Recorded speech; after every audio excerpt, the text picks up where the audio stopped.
Welcome to the debate. Today, we're dissecting a tension that I think sits right at the heart of how we structure our modern lives, especially as we get older. It's this conflict between the Western ideal of strict independence, the one we all prize so highly, and the profound biological necessity of intergenerational connection. Right, and we're digging into a medical-style analysis that pulls together these really interesting case studies from the US, the UK, and New Zealand. And it all boils down to one central question.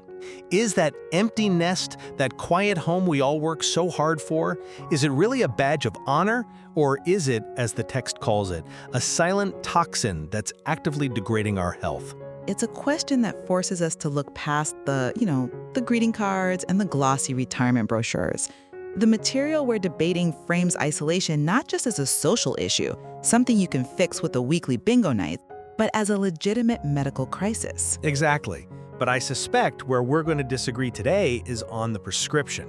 I'm going to argue that while connection is of course necessary, this idea of integration, literally moving the generations back in together, is just fraught with psychological landmines. It risks conflict, a loss of dignity. It can erode a person's sense of self unless it is managed with extreme precision. And I see why you'd start with the risks. I do. It's the safe bet. But looking at the evidence here, I have to push back on that. My position today is that emotional proximity and genuine integration into family life, they aren't just nice-to-haves. They are biological necessities. The material suggests that isolation is a medical risk factor that far, far outweighs this modern desire for total autonomy. And my position is that simply moving a senior into a spare bedroom isn't a cure. In fact, it's often just a recipe for a completely different kind of stress.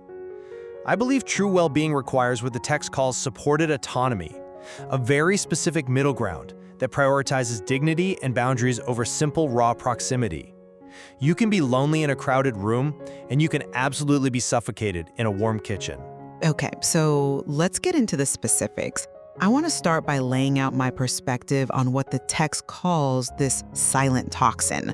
We have this cultural habit of treating loneliness as, a feeling, a bit of sadness on a Tuesday evening because the phone didn't ring.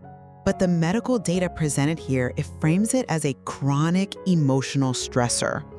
So when we look at the case of Emily from the United States, we see a woman who claimed, and I think that word is important, claimed she was fine living alone.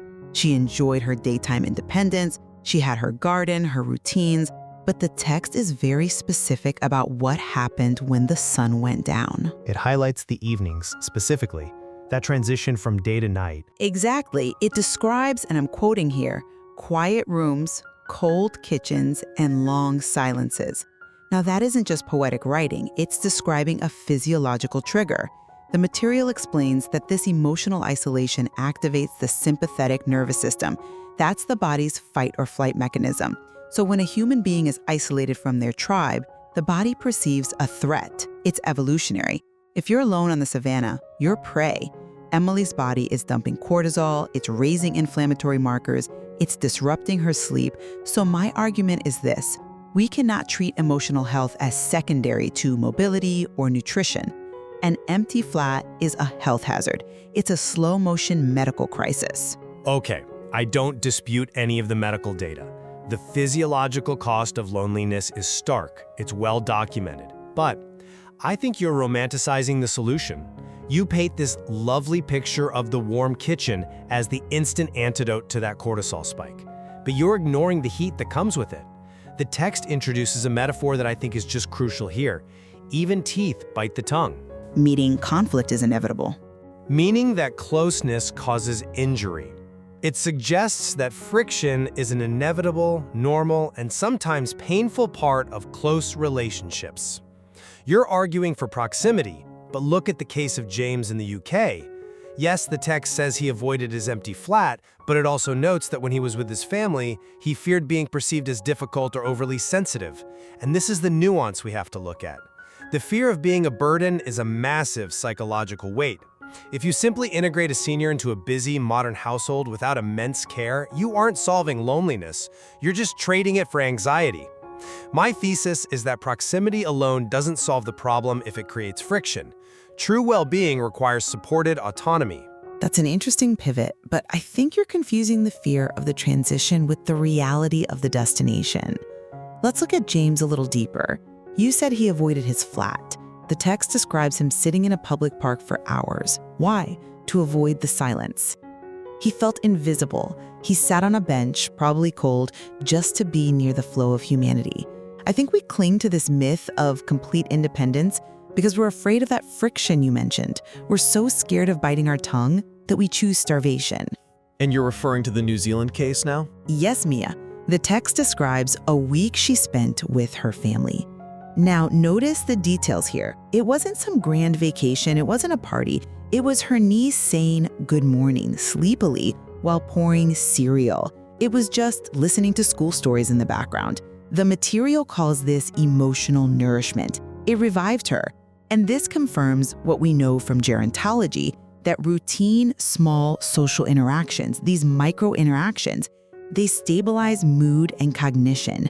So when you argue for distance to preserve dignity, I worry you're condemning people to that park bench. What we call independence is often just invisibility. I come at it from a different way. I agree that Mia benefited. Nobody is arguing that humans don't need humans. But let's look at the cost of that interaction if it isn't managed. You speak of invisibility, but the text explicitly mentions that Emily, the American mother, she worried about being, quote, criticized for talking too much. That is a very specific, very painful fear. Am I annoying them? Am I talking too slow? Independence, living in your own space, is linked to dignity. It protects the senior from feeling like a nuisance. I argue that living alone protects them from that constant low-level anxiety of wondering, am I in the way? But that anxiety is internal. It's based on this societal script that says, if I'm not productive, I am a burden. And that brings me to the second core point of this debate, which I think is vital: usefulness, the role of the senior. The text brings up a crucial psychological insight that I think dismantles your fear of the nuisance. It says older adults fear feeling useless more than they fear physical fatigue. That's a strong claim. Does the data support the implementation, though? It's right there. We try to protect seniors by taking everything off their plate. We say, Mom, sit down, don't worry about the dishes, we've got it. We think we're being kind. But the material argues that these small roles, cooking a meal, picking up a package from the porch, these aren't chores, they are proof of relevance. When Mia or Emily contributes, they aren't in the way, they're a functional part of the ecosystem. That restores self-value in a way that supported autonomy from a distance never, ever can. You can't feel useful over Zoom. That's a compelling argument. But have you considered the flip side of usefulness? The text explicitly warns about this. It uses the example of James refraining from commenting on his son's takeout meals. This is where usefulness bleeds right into criticism. It's just advice, he's a father. But it's perceived as control, and that is the friction point. The text says seniors must stop viewing themselves as supervisors and become contributing members. That is a massive psychological shift. If an older adult comes into the home and tries to be useful by, reorganizing the kitchen because you're doing it wrong, that isn't integration, that is an invasion, and that is why I argue for caution. Usefulness is subjective. To the senior, it's help. To the adult child, it can feel like judgment. And once judgment enters the dynamic, the warm kitchen becomes a battlefield. Assumes the senior can't learn. It assumes a static personality. The material explicitly talks about a mindset shift. It says the key is not to be a guest or supervisor. That implies growth is possible. You seem to think these roles are locked in stone, that James will always critique the takeout. But the text tells us he learned to refrain. He adapted. He bit his tongue, literally and metaphorically. If we deny them the chance to adapt because we fear a little friction, we deny them the growth that comes with being part of a family. I'm not saying they can't learn. I'm saying the environment needs to be set up to allow for that learning without the relationship exploding. Which leads us to the mechanism of success here. You seem to think the shared table is the cure. Just get everyone in the same room. I argue that the closed door is actually the hero of this story. The closed door, that sounds like isolation all over again. No, it's preservation. The text mentions Emily learning to close her bedroom door when the house got busy. It mentions Mia recognizing when she needed quiet time. This is what the medical experts in the text call psychological safety. You cannot have sustainable closeness without physical boundaries. If you force proximity without the ability to retreat, you just get burnout on both sides. The sympathetic nervous system doesn't just spike from loneliness, it spikes from overstimulation too. I accept that. Teeth bite the tongue, as the metaphor goes. Friction happens. But I would argue that friction is a sign of life. It's better than the silence of the cold kitchen. Look, the text recommends a balanced model. Stay close, stay gentle, stay flexible. But notice the first instruction. Stay close. You can't have a boundary if you aren't near each other to begin with. A closed door in a full house is a very different thing from a locked door in an empty one. I agree, but staying close doesn't necessarily mean under the same roof without a plan. My position emphasizes that the text defines the ideal model as supported autonomy. This is the middle ground. It's living close enough for warmth, maybe down the street, maybe an in-law unit, but separate enough for personal rhythm. It allows James to have his quiet cup of tea without feeling lonely, but also without feeling like he has to entertain his grandchildren every second. And yet, look at the conclusion the text draws from the three families. Emily moved closer. James reduced his alone time significantly. Mia balanced independence with shared living. The trajectory is always toward connection. The text states clearly, aging well is less about physical distance and more about emotional closeness. Emotional closeness, that's the key phrase, isn't it? Not necessarily physical cohabitation. You can be emotionally close while living 3 blocks away. But for many, especially as mobility declines, physical proximity is a prerequisite for emotional closeness. You can't share spontaneous good morning over the phone in the same way Mia did. That vitality came from being there, from being present in the flow of life. You can't schedule spontaneity. If you live 3 blocks away, every interaction is an event. It has to be planned. It loses that organic nature of just existing together.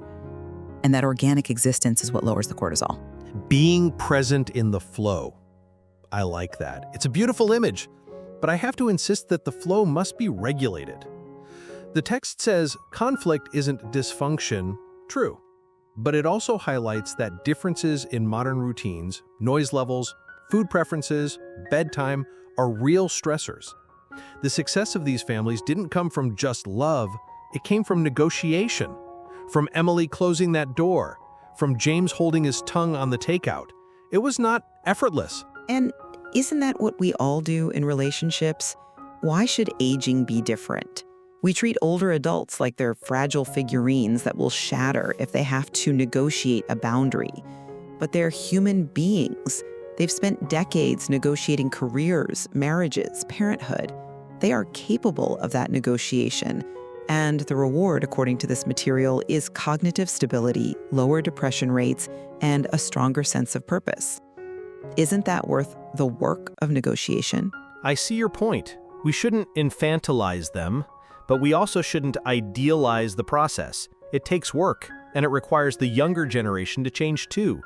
Which, brings me back to usefulness. This is pivotal. The text says, simple contributions enhance self-worth. Exactly. It makes them a stakeholder. It shifts the dynamic from burden to partner. But this requires the younger generation to let go of control too. It requires the adult children to allow the senior to do things perhaps slower, perhaps imperfectly. If James wants to load the dishwasher and he does it wrong, according to his son, does the son correct him, or does he just say thank you? That's a fair point. It's a two-way street.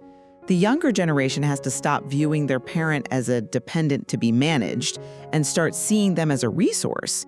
If you correct the dishwasher loading, you aren't just fixing a chore, you're dismantling their dignity. Right, and that is where connection without pressure comes in. If the expectation is that grandma must cook dinner to earn her keep, that's pressure, that's a job. If the opportunity is there for her to cook because she loves it, that's connection. Precisely, and that nuance is what transforms the cold kitchen into the warm hearth. It's about shifting identity from surviving alone to thriving together. thriving together provided everyone knows where the exit is when they need a break. I will always advocate for the exit strategy. Fair enough. A retreat strategy, perhaps. But let's bring this to a close. When I look at this material, I see a clear directive. The transition from the quiet room to the shared life is not just a lifestyle change. It's a medical intervention. The text is explicit. Loneliness is a toxin. We have to treat it with the same urgency we treat high blood pressure. And the cure isn't a pill. The cure is the messy, noisy, complicated, beautiful reality of family life. And I maintain that while the toxin is real, the cure must be administered with precision. Simply moving in is not the answer. The answer is redefining the relationship. It's supported autonomy. It's recognizing that connection without pressure is the goal. Success requires respecting differences and acknowledging that independence, defined correctly, is what allows us to coexist without resentment. We need boundaries to keep the love safe. I think we can agree on the text's final reflection. All three families, they moved the dial. Emily moved closer, James engaged more, Mia found her balance. None of them stayed in that cold kitchen. No, they didn't. They found a way to be connected, and perhaps that's the takeaway. True independence isn't about proving you can do it all alone. It's about having the agency to choose your connections. As the text says, true independence is not isolation, it's connection without pressure. A connection that respects the individual but holds them close. Thank you for listening to The Debate. Until next time.